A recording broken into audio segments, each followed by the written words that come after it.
Hey there, comic book fans. I'm back from the comic shop this week, and I've got 7 new comics, all from my pull list, but they're last week's comics. If you remember last week's video, none of the Diamond stuff made it into my comic shop last week.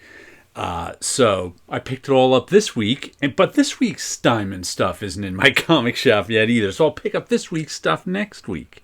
But got 7 things, all from my pull list. First, let me show you my top of the printer comics. What do we got here? We've got Flash 225 and Phase 1 Phasers. What is this, number 4? This is from the 80s. Yeah, number 3 of a 4-issue miniseries. It's up there. And this is a guy named, I think I have had one of these out before. I think just because it's next to Flaming Carrot, and I had a Flaming Carrot out last week, this caught my eye. So his name was Vic Bridges. You could tell he drew a lot like John Byrne in the 80s. And I think last time I showed one of these, someone told me that he did some stuff for for Eric Larson's a Savage Dragon spin-off in the early 90s. Vic Bridges did. I don't know if I have that or not, but I think he showed up again in the early 90s. This was the only thing I remember seeing of his in the 80s, is this Phase 1 Phasers. And this is Flash 225. This is a Nick Cardy cover. I never knew this was a Nick Cardy cover. It's been sitting in my collection forever. I'm a Nick Cardy fan. It never struck me that this was a Nick Cardy cover. I guess I never looked at it close enough. I assumed it was one of the regular Flash guys. I don't know, Irv Novick, whoever it was who used to draw the Flash. But no, according to looking it up on the internet, that's a Nick Cardy cover. I don't remember him doing a lot of Flash covers either, but there we go. These sat on the top of my printer all week so I could look at them as I walked by. Now I'll put them away and get 2 new ones. Let's see what I got. I got the latest Cerebus in Hell, War in Hell, Neutrobots Fight Back. I'm not 100%, well, I guess it's parodying War is Hell cover, but I'm not familiar with the cover it's parodying. I think I love, and it's comic strips that Dave Sim does, sort of cut and paste because he can't draw anymore, and it's hit or miss. When it misses, I wonder why I'm still buying it, but when it hits, I enjoy it. I think last issue was a hit, the one before or 2 before it was a miss. It all depends. Then what else do we have here? Starstorm, The Savage Strength of Starstorm, number 3. By Drew Craig, who is Wes Craig's brother. And it's just this weird, semi-amateurish, sprawling space story about a kid in high school who gets space powers. Look. That's a nice giant dinosaur there. Not bad. It's just like there's this weird sort of strange underground high schoolish amateur quality to it that I don't know if it's on purpose or not. Because since Drew Craig is Wes Craig's older brother, he's definitely not in high school. But I enjoyed the first 2 issues, so I put it on my pull list. Then we got Frank Frazetta's Mothman, Hedrick Guaranga Corano Bascal. There's some names down there. This is a 5-issue mini. I've been enjoying so much of the Frazetta stuff, I'd figured I'd pick up Mothman, the first issue, and I liked it. It was a comedy more than anything else. It was a fun issue with Mothman was really this drunk teenager from outer space who accidentally crashed his spaceship and there's 2 feuding families on the farms where the spaceship crashed, and I enjoyed the first issue. Like I said, it's a 5-issue mini, so I'll pick it up. Then we've got Declan Shalvey's Old Dog, number 6. And this one just took a twist. This one just took a weird twist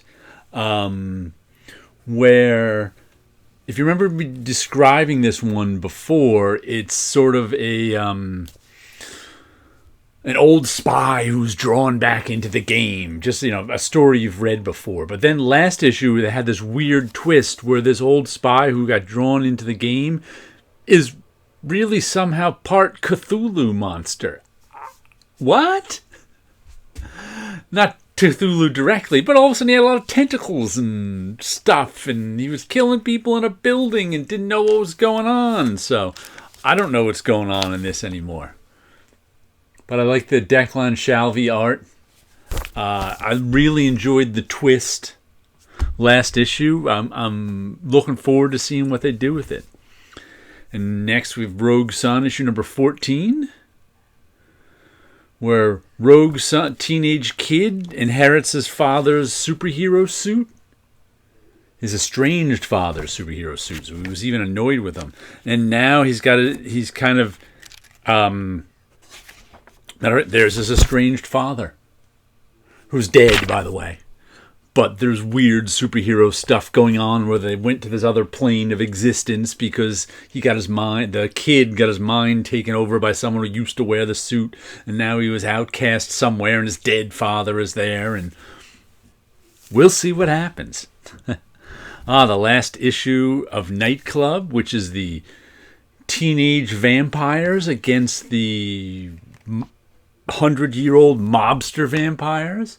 Last we knew, the 100-year-old mobster vampires just threatened the teenage kids' whole families. If this is like every other Mark Millar story, there'll be some MacGuffin they find 3 pages from the end that just kills all the bad guys. That seems to happen in an awful lot of Mark Millar stories. All of a sudden they get their hands on something that you never heard of in the rest of the series, and it just takes out all the bad guys in a couple of pages. But if it's pulled off right, I enjoy it. Then we got Monstrous number 46. I've been buying it for 46 issues, this giant sprawling fantasy story. All the characters went into this world where the old gods have been prison. There have been these old gods who they kicked out generations or hundreds of years ago from whatever fantasy earth they're on.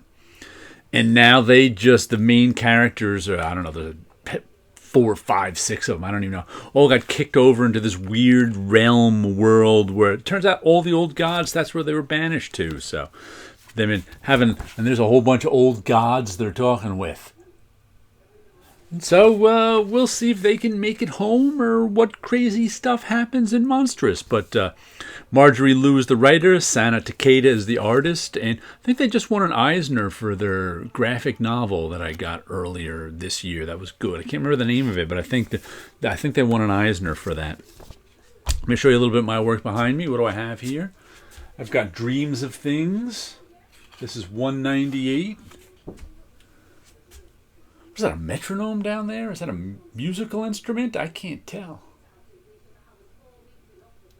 Doesn't look like there's 5 faces in there, but there's 5 faces. And behind it is a monster face.